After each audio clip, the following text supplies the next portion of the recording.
What's up, everybody? It's early Sunday morning. I'm getting ready to go to the flea market, and I wanted to do a video real quick, though, talking about the fact that Gamestop will no longer be taking in any PS2 items starting on June 1st. For now quite a while, a lot of stores have not even had like a PS2 section. In fact, I believe most stores have thrown away like the game cases and have only kept the games in sleeves, either behind the counter or in a bin.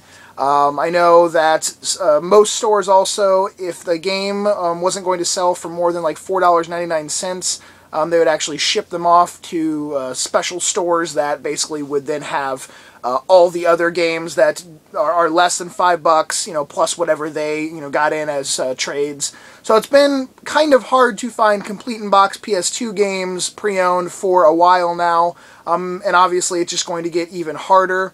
Some stores, though, still have like a small little section, maybe like a drawer that still has boxed, harder to find, like more expensive PS2 games in the 10, 20 or more range.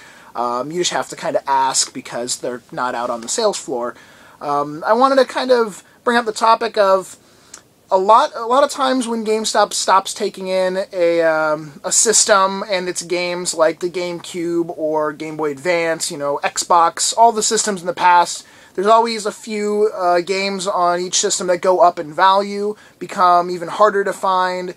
I know when GameStop stopped carrying GameCube games, it seemed that following year a lot of games took a decent jump up in price. Some of them even almost doubled in price from what they were, you know, before. Like Luigi's Mansion, all the Zelda titles on there. They just took quite a decent climb up in value. I grabbed a few PS2 titles. Some of them really memorable to me. Some also that I'm more of just showing because I remember they were not easy to come by, so possibly now, you know, these ones might end up being, you know, more rare or more valuable. Silent Hill 3, this was one of my favorite games on the PS2. I originally also played Silent Hill 2 on the PS2, but then I got the Xbox version. So I really love this game. Obviously, anyone that knows me knows I'm a huge Silent Hill fan. Rule of Rose was pretty hard to track down. I'd really only ever seen it in stores a couple times, and basically that was when it was brand new. And I don't believe at my local GameStop that I ever saw a pre-owned copy sitting around. I know this one's already a little bit pricey, so I can just imagine complete copies of this are going to become, you know, even more expensive. And so this weird RPG was one that I also never really saw. As of right now, I don't believe it's too pricey. Soul Nomad and the World Eaters. It's a more tactical type of RPG, and if I remember correctly, it sort of had like mixed reactions from people. But I just like the sort of the art style, and the overall like dialogue was a little bit more intense feeling than other tactical RPGs. And then Fatal Frame 3. The Fatal Frame series is some of the scariest games ever, and these were never easy to come by in stores. I think they always, you know, kept at least over a $20 value for a used copy, and if not even a little bit more, maybe like in the, I think at one time they were up in like the $30 and $40 range for quite a long time. But Fatal Frame 3, all the Fatal Frame games, I have a feeling are just going to become, you know, more valuable over time. And one of my wife's favorites, and I enjoyed it too, Odin Sphere.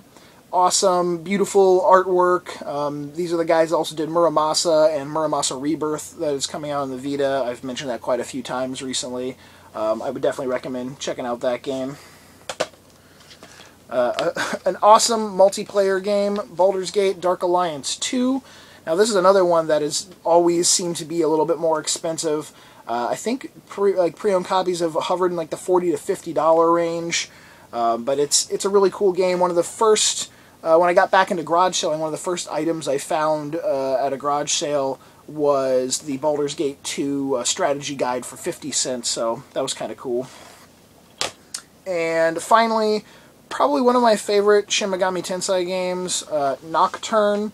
And this edition is the one that comes with the soundtrack inside. And it took me a really long time to track this down. every copy I ever found never included the soundtrack. Either someone kept it or it just got lost. But the Shin Megami games on the PS2, they've had a weird ride over the last 5 years or so. Most of them were pretty decently expensive, hovering like $30 to $50 range, for like a pre-owned copy to find. And then they sort of took a dive, and most of them you could get in like the $20 range.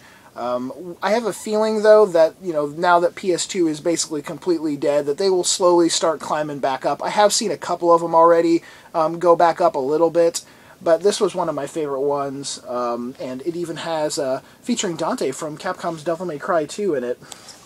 So I definitely recommend checking out that one if you like any of the Shin Megami Tensei games. So those are just a few that I've pulled aside. Let me know in the comments below of any titles that you think will become harder to find, more expensive. Like, what do you think that one game is that's just going to shoot up over $100 over the next couple of years? Let me know down in the comments, and if you enjoyed this short little Sunday morning video, please thumbs up, and I will see you all tomorrow. Peace.